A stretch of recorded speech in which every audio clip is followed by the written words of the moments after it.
السلام علیکم بھائی، یہ میرا چینل ہے دا لرننگ لیب۔ اسے آپ سب لوگ لائک کر لیں، شیئر کر لیں اور اپنے فرینڈس فیملی کے ساتھ شیئر کر دیں۔ ایک دفعہ کا ذکر ہے، ایک بہت بڑا گھنا جنگل تھا جس میں بڑے بڑے خوفناک درخت تھے۔ اس جنگل میں بہت زیادہ جنگلی جانور ہیں خوفناک، اور نہ ایک بہت بڑا جن رہتا ہے جو نہ انسانوں کا نہ دل کھا لیتا ہے۔ تو یہ کہانی ایک پرنس کی ہے جو اپنے والدین کی اکلوتی اولاد ہے اور بہت زیادہ ضدی بھی ہے۔ اس میں بہت ساری بیڈ کوالٹیز پائی جاتی ہیں۔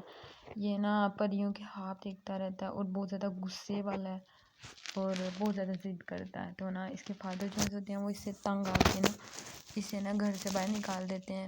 کہتے ہیں کہ نا ابھی تم پرنس بننے کے لائق نہیں ہو، جب تمہیں یہ سب خوبیاں آ جائیں گی نا ہم خود تمہیں وہاں سے لینے آ جائیں گے۔ وہ اسے گھر سے دور ایک بہت چھوٹے سے گاؤں میں بھیج دیتے ہیں جہاں محل والی آسائشیں نہیں ہوتی ہیں۔ تو نا یہ وہاں پر اس کے پاس بہت ساری کتابیں ہوتی ہیں۔ یہ سارا دن گھر کا کام کاج کرتا رہتا ہے اور فری ٹائم میں نا کتابیں پڑھتا رہتا ہے، اور آہستہ آہستہ اسے نا محل کی نا ساری عادتیں بھی بھول جاتا ہے، محل کو بھول جاتا ہے آہستہ آہستہ۔ اور نا وہاں پر نا اس کو کتابوں سے اتنا زیادہ پیار ہو جاتا ہے کہ یہ نا اس کو ہوش ہی نہیں رہتی۔ جب بھی یہ کتابیں پڑھتا ہے اس کو یاد ہی نہیں رہتا کہ نا میں کہاں ہوں، میں کیا کروں، کچھ بھی اس کو نا نہیں رہتا۔ ایک دوسرا نا شہر ہوتا ہے، وہاں پہ نا 3 پرنسز رہتی ہوتی ہیں، 3 شہزادیاں رہتی ہیں۔ وہ تینوں نا پلاننگ بناتی ہیں کہ نا ہم لوگ نا گھر سے باہر نا کہیں گھومنے وغیرہ جائیں۔ تو وہ اپنی گاڑی تیار کرتی ہیں، وہ تینوں نا تیار ہو کر اپنی گاڑی میں بیٹھ کے نا گھر سے روانہ ہو جاتی ہیں۔ تو نا رستے میں ایک جنگل آ جاتا ہے، 2 شہزادیاں جنگل کو دیکھ کے ڈر جاتی ہیں، لیکن تیسری کہتی ہے میں تو آگے جاؤں گی، تم لوگوں نے نہیں جانا تو تم لوگ نہ جاؤ۔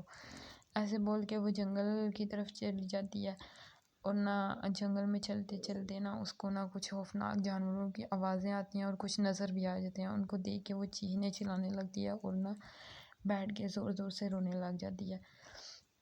تو نا دوسری طرف وہ جو پرنس ہوتا ہے وہ اپنی کتاب نہ پڑھتے پڑھتے اسے ہوش نہیں رہتا کہ وہ کہاں سے کہاں پہنچ گیا۔ وہ بھی اس جنگل میں آ پہنچتا ہے۔ جب وہ اس پرنس شہزادی کی آواز سنتا ہے نا تو وہ اس کے پاس نا چلا جاتا ہے، اس کو کہتا ہے آپ نا روئے مت، وہ اس درخت کے پیچھے جا کر چھپ جائے، میں ان کو دیکھ لیتا ہوں۔ پھر وہ اپنے بیگ سے ایک چاقو نکالتا ہے اور نا سارے جانوروں کو مار دیتا ہے۔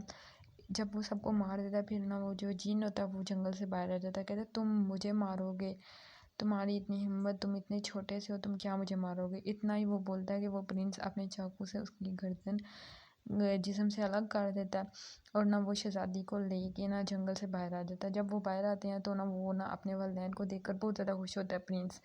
تو نا پرنس کے والدین اس کو کہتے ہیں کہ بیٹا آج تم واقعی پرنس بننے کے لائق ہو گئے ہو، اب ہم نے تمہیں معاف کر دیا، اب تم ہمارے ساتھ نا واپس چلو محل میں۔ ایسے بولتا ہے اور وہ چاروں لوگ نا محل میں واپس چلے جاتے ہیں۔ جب محل میں واپس جاتے ہیں تو نا بیٹے کی واپسی آنے پر بہت بڑا جشن ہوتا ہے، اور اس کے بعد نا پرنس جو کنگ ہوتے ہیں وہ اپنی بیوی کے ساتھ مل کے نا دونوں کی، شہزادی اور پرنس کی شادی کر دیتے ہیں۔ تو گائز یہ تھا میری آج کی ویڈیو، آپ اس کو لائک کر دیں اور اپنے سب فرینڈس کے ساتھ شیئر کر دیں۔ Thank you.